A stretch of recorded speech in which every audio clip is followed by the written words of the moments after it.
Praise the lord. ఈరోజు దేవుని వాగ్దానము, మీరు నా వాక్యమందు నిలిచిన వారైతే నిజముగా నాకు శిష్యులయ్యుండి సత్యమును గ్రహించెదరు. అప్పుడు సత్యము మిమ్మును స్వతంత్రులనుగా చేయును. యోహాను సువార్త 8వ అధ్యాయము 31వ వచనము. సహోదరి సహోదరులారా, యేసయ్య తన బోధనలకు నిరంతర విశ్వాసం మరియు విధేయత యొక్క అవసరాన్ని ఇక్కడ నొక్కి చెప్తున్నాడు. శిష్యులంటే యేసు ప్రభువు వాక్యమందు నిలిచిన వారే. ఆయన నుండి నేర్చుకొని ఆయనకు లోబడుతూ ఆయన ఎటు తీసుకెళ్తే అటు వెళ్ళేవారే. అలా చేస్తూ ఉండేవారే నిజమైన శిష్యులని యేసయ్య ఇక్కడ చెప్తున్నాడు. శిష్యులు అనడానికి రుజువు వారు శిష్యులుగా కొనసాగుతూ ఉండడమే. కొంతమంది ఆరంభం బాగానే ఉంటుంది, కానీ త్వరలోనే క్రీస్తు ఉపదేశాలను విడిచిపెట్టి తమ సొంత దారుల్లో వెళ్ళిపోతారు. అలాంటి వారు నిజమైన శిష్యులు ఎప్పటికీ కాదు. వారు దేవుని నుండి దూరంగా వెళ్ళిపోవడమే వారు శిష్యులు కాదనడానికి సూచన. దేవుడు ఎన్నుకున్న వారు ఆయన వాక్యంలో ఎల్లప్పుడూ నిలిచి ఉంటారు. వారు వాక్యమందు నిలిచి ఉండడమును బట్టి సత్యమును గ్రహించి స్వతంత్రులుగా చేయబడతారు. ఈ స్వాతంత్రం రాజకీయ స్వతంత్రమో లేదా అక్షరాల బానిసత్వం నుండో కాదు, కానీ పాపమనే బంధకాల నుండి విడిపించబడతారు. అపరాధులమనే తీర్పు నుంచి, శిక్ష నుంచి, ధర్మశాస్త్రం చేసే నేరారోపణ నుంచి, చావు భయం నుంచి, క్రీస్తును అనుసరించకుండా అడ్డుపడే అన్ని సంఖ్యల నుండి విడిపించబడతారు. ఇది ఆత్మ సంబంధమైన విడుదల. వాక్యమందు నిలిచి ఉండి సత్యాన్ని గ్రహించడం ద్వారానే ఈ విడుదల కలుగుతుంది. పాపం, అపనమ్మకం, సత్యాన్ని ఎరగకపోవడం మనుషుల్ని బానిసత్వంలో ఉంచుతున్నాయి.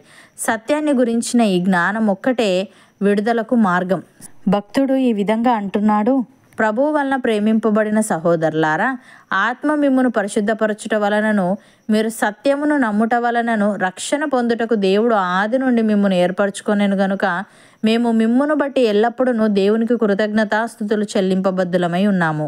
మీరిలాగున రక్షింపబడి మన ప్రభువైన యేసుక్రీస్తు యొక్క మహిమను పొందవలనని ఆయన మా సువార్త వలన మిమ్మును పిలిచెను. కాబట్టి సహోదరులారా, నిలకడగా ఉండి మా నోటి మాట వలననైనను మా పత్రిక వలననైనను మీకు బోధింపబడిన విధులను చేపట్టుడి. మన ప్రభువైన యేసుక్రీస్తును మనలను ప్రేమించి కృపచేత నిత్యమైన ఆదరణీయు శుభ నిరీక్షణయు అనుగ్రహించిన మన తండ్రి అయిన దేవుడును మీ హృదయములను ఆదరించి ప్రతి సత్కార్యమందును ప్రతి సద్వాక్యమందును మిమ్మును స్థిరపరచునుగాక అని.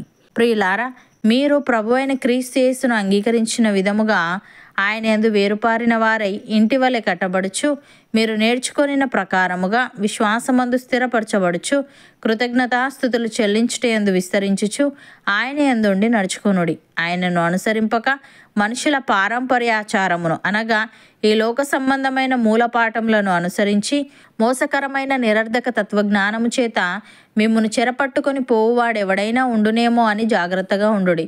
ఏలే అనగా దేవత్వం యొక్క సర్వపరిపూర్ణత శరీరముగా క్రీస్తునందు నివసించుచున్నది, మరియు ఆయన యందు మీరును సంపూర్ణులై ఉన్నారు. ఆయన సమస్త ప్రధానులకును అధికారులకును శిరస్సై ఉన్నాడు.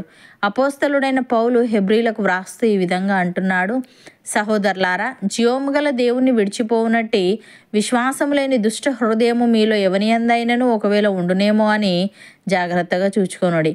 నేడు మీరు ఆయన శబ్దమును వినిన ఎడల కోపము పుట్టించినప్పటి వలె మీ హృదయములను కఠినపరుచుకొనకూడని ఆయన చెప్పాను గనుక పాపము వలన కలుగు భ్రమచేత మీలో ఎవడునూ కఠినపరచబడకుండునట్లు నేడు అనబడు సమయం ఉండగానే ప్రతి దినమును ఒకనికొకడు బుద్ధి చెప్పుకొనుడి. ఏలే అనగా మొదటి నుండి మనకున్న దృఢ విశ్వాసము అంతము మట్టుకు గట్టిగా చేపట్టిన ఎడలనే క్రీస్తులో పాలువారమై ఉందుము అని. సహోదరి సహోదరులారా, గత కాలమందు మనము దేవునికి దూరస్థులమును మన దుష్క్రియల వలన మన మనస్సులో విరోధభావము గలవారమునై ఉండిన మనలను కూడా తన సన్నిధిని పరిశుద్ధులుగాను నిర్దోషులుగాను నిరపరాధులుగాను నిలవబెట్టుటకు ఆయన మాంసయుక్తమైన దేహమందు మరణము వలన ఇప్పుడు మనలను సమాధానపరచెను.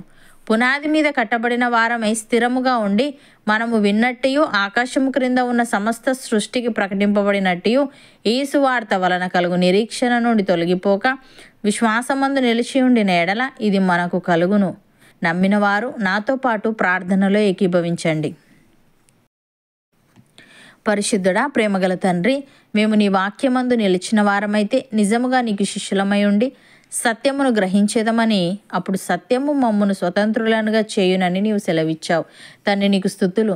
దేవా, మేము వాక్యము విని విడిచిపెట్టే వారముగా కాక, వాక్య ప్రకారము జీవిస్తూ మేము నేర్చుకొనిన ప్రకారముగా విశ్వాసమందు స్థిరపరచబడుచు, కృతజ్ఞతాస్థుతులు చెల్లించుటయందు విస్తరించుచు, నీ యందుండి నడుచుకొనుటకు సహాయము దయచేయమని, మేము గత కాలమందు నీకు దూరస్థులమును, మా దుష్క్రియల వలన మా మనస్సులో విరోధ భావము గలవారమునై ఉండిన మమ్ములను కూడా నీ సన్నిధిని పరిశుద్ధులుగాను, నిర్దోషులుగాను, నిరపరాధులుగాను నిలవబెట్టుటకు నీవు మాంసయుక్తమైన దేహమందు మరణము వలన ఇప్పుడు మమ్ములను సమాధానపరచావు గనుక, పునాది మీద కట్టబడిన వారమై స్థిరముగా ఉండి, మేము విన్నట్టియు ఆకాశము క్రింద ఉన్న సమస్త సృష్టికి ప్రకటింపబడినట్టియు ఈ సువార్త వలన కలుగు నిరీక్షణ నుండి తొలగిపోక విశ్వాసమందు నిలిచి ఉండుటకు కృపచూపమని, మా హృదయములను ఆదరించి ప్రతి సత్కార్యమందును ప్రతి సద్వాక్యమందును మాలో ప్రతి ఒక్కరిని నీవే స్థిరపరచమని యేసుక్రీస్తు నామమున ప్రార్థిస్తున్నాము తండ్రి. ఆమెన్.